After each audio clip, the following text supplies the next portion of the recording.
Hi everyone, welcome to RKM study centre. तो देखिए, पिछले दिनों में जो आपका टीचिंग एप्टीट्यूड का टेस्ट हुआ था उसमें आपको कंप्लीट यूनिट 2 का टेस्ट लिया गया था। ठीक है, एंड अगर आप इतना चीज़ों को भी पढ़ लेते हैं तो आपका यूनिट 2 जो है कंप्लीट हो जाएगा। इसके अलावा आपको यहाँ पे कुछ भी पढ़ने की आवश्यकता नहीं है। तो टेस्ट में जो सवाल पूछा गया था उसको यहाँ पे इस क्लास में हम एक्सप्लेन करने वाले हैं। तो क्लास को लास्ट तक जरूर देखिएगा, आपके एग्जाम के दृष्टिकोण से बहुत बहुत फायदेमंद रहने वाली है। ठीक है, एंड वैसे स्टूडेंट्स जो टेस्ट को नहीं दिए थे वे लोग तो खास करके जरूर देखिएगा, क्योंकि ये आपके लिए बहुत इंपॉर्टेंट रहने वाली है। तो चलिए क्लास को स्टार्ट करते हैं, देखते हैं कि किस टाइप का सवाल पूछा गया था। टॉपिक है आपका, देखिए यूनिट 2 जो है आपका टॉपिक है एटीट्यूड टुवार्ड्स चिल्ड्रेन। ऑफिशियल आपका सिलेबस में ये टॉपिक दिया गया है एंड अक्सर यहाँ से सवाल आपके एग्जाम में देखने को मिलता है। तो मैंने आपको यहाँ पे टोटल 30 प्रश्नों का टेस्ट लिया था एंड 30 प्रश्नों को कुछ ऐसा सेट किया गया था कि आपका सारा टॉपिक यहाँ पे कंप्लीट हो जाएगा। ठीक है, सभी टॉपिक को यहाँ पे हम एक्सप्लेन करते हुए भी चलेंगे ताकि आपको जो है यहाँ पे रिवीजन भी हो जाएगा।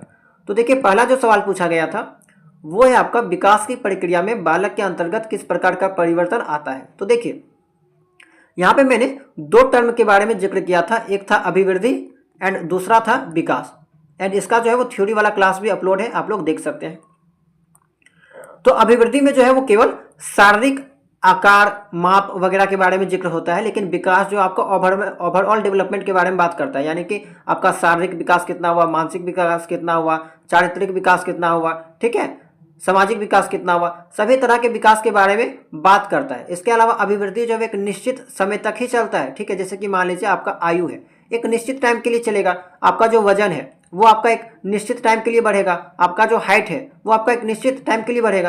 एंड ये क्या होता है, जैसे कि वजन हो गया, हाइट हो गया, ये आपका मात्रात्मक होता है, इसकी गणना की जा सकती है। लेकिन वही विकास जो है कि आपके पास कितना दिमाग है, आपके पास कितना सामाजिक विकास है, कितना चारित्रिक विकास है, उस चीज़ को मापा नहीं जा सकता है, यानी कि कहा जा सकता है कि इसको मापा नहीं जा सकता है। एंड ये जो है आपका कह सकते हैं कि गुणात्मक होता है। ठीक है, इसको गुणात्मक होता है, केवल इस चीज़ को आप देखकर पता लगा सकते हैं, कि देखकर पता लगा सकते हैं उनके अनुभव से, उनके बात करने के तरीके से, ठीक है, पता लगा सकते हैं कि उनके पास कितना दिमाग है, कितना जो है वो यहाँ पे कह सकते हैं कि कैसा उनका आदत है, कैसा व्यवहार है, ये सब चीज़ों को पता लगा सकते हैं। तो यही वाला बात है आपका कि अभिवृद्धि जो है आपका जीवन भर नहीं चलेगा, मात्रात्मक होता है, ठीक है, लेकिन विकास जो आपका जीवन भर चलता रहता है। अब देखिए, जब तक आप जीवन जिंदा रहते हैं तब तक समाज से, लोगों से कुछ ना कुछ सीखते रहते हैं। तो विकास जो आपका जीवन भर चलते रहता है। ठीक है, आपका जो विकास है, बौद्धिक विकास है, मानसिक विकास है, वो सब जीवन भर चलते रहेगा, सामाजिक विकास जीवन भर चलते रहता है। तो इसीलिए यहाँ पे सवाल पूछा गया है कि विकास की प्रक्रिया में बालक के अंतर्गत किस प्रकार का परिवर्तन आता है। तो विकास के अंतर्गत आपका गुणात्मक तो आता ही आता है, साथ में मात्रात्मक भी आता है। ठीक है, विकास के अंदर आपका अभिवृद्धि समाहित हो जाता है, अभिवृद्धि को शामिल किया जा सकता है। तो विकास जो है वो गुणात्मक के साथ साथ मात्रात्मक भी है। जैसे कि बुद्धि, तो बुद्धि को मापने के लिए बहुत सारे वैज्ञानिकों ने कुछ कुछ सिस्टम को अपनाया है, जैसे कि IQ, इंटेलिजेंस कोशिएंट, बुद्धि मापन का प्रयोग करते हैं। हो सकता है इससे एक्यूरेट मापन ना हो, लेकिन बहुत हद तक बुद्धि को मापा जा सकता है कि किसी व्यक्ति का IQ कितना होता है। तो इसी कारण से ये जो है आपका मात्रात्मक के साथ साथ गुणात्मक भी कहलाता है, लेकिन अभिवृद्धि केवल आपका मात्रात्मक होगा। तो आई होप कि इतना बातें आपको समझ में आ गई होगी। 95% लोगों ने सही जवाब दिया है, ए बी दोनों। ठीक है, चलिए आगे है आपका, निम्नलिखित में से किस काल को गिरोह अवस्था का काल कहा गया है। गिरोह अवस्था यानी कि गैंग एज। ठीक है, यानी कि बालक जो है वो समूह में रहना पसंद करते हैं, तो ये बाल्यावस्था का गुण होता है। देखिए, इतना डिटेल में हम आपको इसलिए बताते हुए चल रहे हैं ताकि आपका रिविजन हो जाए। ठीक है, अभिवृद्धि शब्द का प्रयोग किया जाता है, तो अभी जस्ट मैंने आपको बताया अभिवृद्धि शब्द का प्रयोग केवल शारीरिक अर्थ में किया जाएगा कि आपका वजन कितना बढ़ा, ठीक है, हाइट कितना बढ़ा, ठीक है, इन सब चीज़ों में किया जाएगा। ठीक है, बाकी संवेगात्मक अर्थ, बौद्धिक अर्थ, सामाजिक अर्थ, ये आपका क्या है, ये आपका विकास है, ना कि अभिवृद्धि, डेवलपमेंट, एंड ये आपका ग्रोथ। चलिए अगला सवाल देखते हैं। जीवन का अनोखा काल, जीवन का अनोखा काल यानी यूनिक पीरियड। तो यूनिक पीरियड बाल्यावस्था को कहा जाता है, चाइल्डहुड को। बहुत बहुत इंपॉर्टेंट है, ध्यान रखिएगा। आगे है अध्येता या शिक्षार्थी अथवा अधिगमकर्ता होता है। तो ये तीनों किसके बारे में बात कर रही है, स्टूडेंट के बारे में। तो स्टूडेंट क्या होता है, अध्ययन करने वाला, बिल्कुल सही बात है। अध्यापन करने वाला, बिल्कुल नहीं। अध्यापन करने वाला क्या है, ये तो टीचर हो जाएगा, शिक्षक, उपरोक्त में से कोई नहीं। अध्ययन करने वाला बिल्कुल सही होगा, 60% लोगों ने सही जवाब के साथ यहाँ पे गए हैं। अगला है निम्नलिखित में से कौन सा कथन सही है? अध्यता। अध्यता देखिए ये नाम आप देख के कंफ्यूज मत होइएगा, ये स्टूडेंट है, स्टूडेंट को ही यहाँ पे कह सकते हैं अध्यता, ठीक है, या फिर अधिगम करता या शिक्षार्थी, एक चीज को आप कई नामों से जान सकते हैं।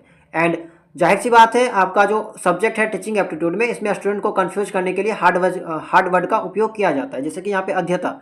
तो अध्यता में अधिगम की इच्छा व्यक्तिगत एवं सामाजिक आवश्यकताओं से जागृत होती है, बिल्कुल सही बात है। अधिगमकर्ता प्रशिक्षण एवं निर्देशनात्मक योजना निर्माण में सहायक तत्व के समान कार्य करते हैं, ये भी सही बात है। अधिगम का मूल उद्देश्य क्या है? छात्रों के व्यवहार में परिवर्तन लाना। ये वाला इंपॉर्टेंट, बहुत बहुत इंपॉर्टेंट पॉइंट है, ध्यान दीजिएगा कि अधिगम का मतलब क्या है? सीखना। टीचर जो बच्चों को पढ़ाते हैं उसका जो मुख्य उद्देश्य है वो क्या है कि छात्रों के व्यवहार में परिवर्तन लाना। एंड यहाँ पे देखा जाए तो तीनों का तीनों ऑप्शन सही है, उपरोक्त सभी बिल्कुल सही हो जाएगा। अगला सवाल है आपका, बाल शिक्षार्थी अपने विकासात्मक दौर में पर्यावरण को देखते हुए कहाँ से सर्वप्रथम सीखता है? तो घर से सीखता है। बालक जो है वो सबसे पहले कहाँ से सीखेगा? अपने घर से सीखेगा, माता पिता से सीखेगा। बाल शिक्षार्थी के लिए कुशल शिक्षक की आवश्यकता होती है। तो कुशल शिक्षक यानी कि ट्रेंड टीचर कह सकते हैं, स्किल्ड टीचर कह सकते हैं। तो बाल शिक्षार्थी के लिए कुशल शिक्षक की आवश्यकता होती है जो विद्यार्थी के मनोवैज्ञानिक दशा को समझ सके, बच्चों की रुचि को पहचान सके, बच्चों के चिंतन को समझ सके। उपरोक्त सभी, तो उपरोक्त सभी बिल्कुल सही हो जाएगा, आसान सवाल है। एंड 92% लोगों ने बिल्कुल सही जवाब दिया था। अगला है, बाल शिक्षार्थी समाज से सीखता है। समाज से क्या क्या सीखेगा? सामाजिक मूल्य को सीखेगा, कैसे एडजस्ट किया जाता है समाज में, लोगों के बीच में, सामाजिक नियम को सीखेगा, यानी कि इन सभी बातों को सीखेगा। ये सभी यहाँ पे बिल्कुल सही हो जाएगा। अगला है, शिक्षक के योग्यता एवं आचरण का सबसे अच्छा मूल्यांकन कौन करेगा? तो देखिए शिक्षक कैसा पढ़ा रहा है, इस चीज़ का मूल्यांकन जाहिर सी बात है कि स्टूडेंट के द्वारा बेहतर किया जा सकता है, स्टूडेंट के द्वारा फीडबैक लिया जा सकता है। एंड आपने ये भी देखा होगा कि इसी कारण से जब एक टीचर जो है वो किसी भी विद्यालय में इंटरव्यू देने जाता है तो वहाँ पे जो है उनके जो प्रिंसिपल होते हैं उस विद्यालय के, वो फीडबैक जो है वो स्टूडेंट से लेते हैं। अक्सर जो है वो फीडबैक स्टूडेंट से लेते हैं, जाके पूछते हैं कि बताइए आज का जो टीचर आए थे वो आपको कैसे पढ़ाएं, जो चीज़ पढ़ाया जा रहा था वो चीज़ समझ में आ रहा है कि नहीं। तो कहीं ना कहीं उनके स्टूडेंट जो है वो इस चीज़ को ज़्यादा बेहतर बता सकते हैं। आगे है, कभी कभी बहुत विद्वान व्यक्ति भी अच्छा शिक्षक नहीं बन पाता, इसका संभावित कारण हो सकता है। तो क्या क्या यहाँ पे इसका कारण हो सकता है? ऑप्शन है आपका, कक्षा में सूचना संप्रेषित करते समय विद्यार्थियों के स्तर को ध्यान में न रखना, बिल्कुल सही बात है। शिक्षण कौशल में परिपक्वता का ना होना, ये भी ठीक है। ए और बी दोनों विद्वता का दुरुपयोग करना, तो देखिए यहाँ पे ज़्यादा एक्यूरेट ऑप्शन है सी वाला, ठीक है। जरूरी नहीं है कि जो टीचर विद्वान है, जिसके पास ज्ञान का भंडार है, वो जिस व्यक्ति के पास ज्ञान का भंडार है वो एक अच्छा टीचर बन ही जाएगा, ठीक है, ऐसा बिल्कुल भी नहीं है। टीचर में कुछ विशेषताएं पाई जाती हैं, वो चीज़ उनमें होना चाहिए कि वो स्टूडेंट से कैसे रिलेट कर रहे हैं, स्टूडेंट से कैसे वार्तालाप कर रहे हैं, कैसे उनको समझ रहे हैं, कैसे उनको समझा रहे हैं। तो बहुत ये सब चीज़ें जो है वो मैटर करती है। तो ए बी यहाँ पे दोनों सही हो जाएगा। अगला है आपका, वह कौन सा स्थान है जहां जहां बच्चे के संज्ञानात्मक विकास को सबसे बेहतर तरीके से परिभाषित किया जा सकता है? तो बच्चा का जो संज्ञानात्मक विकास है यानी कि जो मानसिक विकास है उसको सबसे ज़्यादा जो है आपका विद्यालय एवं कक्षा के पर्यावरण में परिभाषित किया जा सकता है, उसको यहाँ पे ऑब्जर्व किया जा सकता है। अगला है, बच्चों में संवेगात्मक समायोजन यानी कि इमोशनल एडजस्टमेंट प्रभावी होता है कहाँ कहाँ पे? व्यक्तित्व निर्माण में होगा, अनुशासन में, कक्षा शिक्षण में, ये सभी सही हो जाएगा। अगला है, किशोर व वयस्क अध्येता यानी कि किशोर या वयस्क जो स्टूडेंट होते हैं वो किस प्रकार की विशेषताएं निहित होती है, उनमें जो किस प्रकार की विशेषताएं निहित होती है? तो शैक्षिक विशेषताएं भी उनमें पाई जाती है, सामाजिक भी, भावनात्मक भी, ये सभी आपका सही हो जाएगा। 100% लोगों ने सही जवाब दिया है, यानी कि सभी को इसका जवाब जो अच्छे से मालूम था, आसान सवाल था। अगला है, परिपक्व विद्यार्थी वह होते हैं जो, ठीक है, यानी कि मैच्योर स्टूडेंट वह होते हैं जो इस बात पर विश्वास करते हैं कि उनके अध्ययन में भावनाओं का कोई स्थान नहीं है।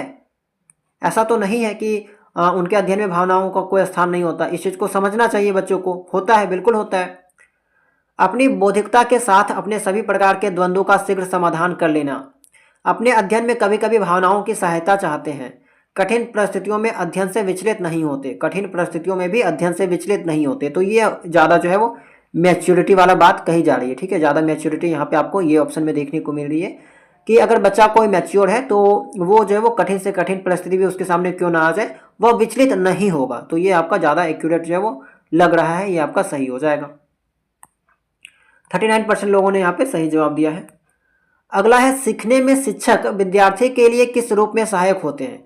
तो सीखने में शिक्षक जो है वो शिक्षार्थी के लिए यानी कि स्टूडेंट के लिए जो है मार्गदर्शक के रूप में भी सहायक है, प्रेरणा के रूप में भी है, रुचि उत्पन्न करने में भी है। उपरोक्त सभी सही हो जाएगा, ठीक है।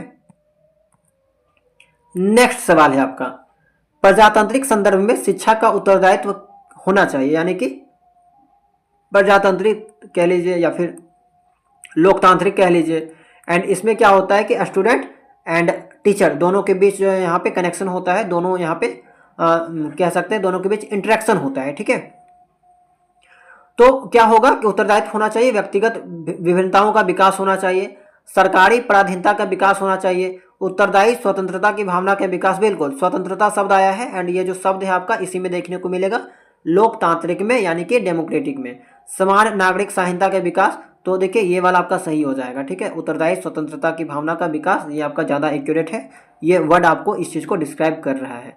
राजस्थान बीएड एंट्रेंस एग्जाम में पूछा गया था। यहाँ पे आपको जितना भी सवाल बताया जाता है वो आपका एग्जाम से रिलेटेड है एंड किसी ना किसी बीएड एंट्रेंस एग्जाम में पूछा जा चुका है। एंड चूंकि टीचिंग एप्टीट्यूड का टॉपिक जो वो चेंज नहीं होता है, सभी के लिए समान है, ठीक है। बाल विकास का सामान्य अर्थ होता है बालकों का मानसिक विकास, बालकों का शारीरिक विकास, ए और बी दोनों। तो बिल्कुल सही बात है, डेवलपमेंट के अंतर्गत आपको ओवरऑल डेवलपमेंट देखने को मिल जाता है, लेकिन वही बात है लंबाई का, वही बात है वजन का। तो ये आपका तो ग्रोथ है ना, जस्ट पहले पहला वाला सवाल में मैंने आपको बताया था, ग्रोथ एंड डेवलपमेंट। अगला सवाल आपका, बाल विकास का निम्नलिखित में से कौन सा सिद्धांत यह बताता है कि लगभग बालकों के गत्यात्मक और भाषाई विकास में एक निश्चित प्रतिमान और क्रम दिखाई देता है। तो विकास के सिद्धांत अगर आपने पढ़ा होगा तो इसका जवाब आप दे सकते हैं, बाल विकास का सिद्धांत। इसका क्लास अपलोड है, अगर नहीं देखे हैं तो आप लोग जाकर देख लीजिएगा, आपके एग्जाम के दृष्टिकोण से इंपॉर्टेंट है, ठीक है। तो बाल विकास का निम्नलिखित में से कौन सा सिद्धांत यह बताता है कि लगभग बालकों के गत्यात्मक और भाषाई विकास में एक निश्चित प्रतिमान और कर्म दिखाई देता है। कर्म के बारे में बात कही जा रही है, यानी कि हर जो डेवलपमेंट है बालक का वो एक निश्चित कर्म में होता है। तो ये कहाँ पे आपको देखने को मिलेगा, विकास कर्म की एकरूपता का सिद्धांत, ठीक है। इसके बारे में मैंने क्लास में जिक्र किया है, उसको जाकर एक बार देख लीजिएगा।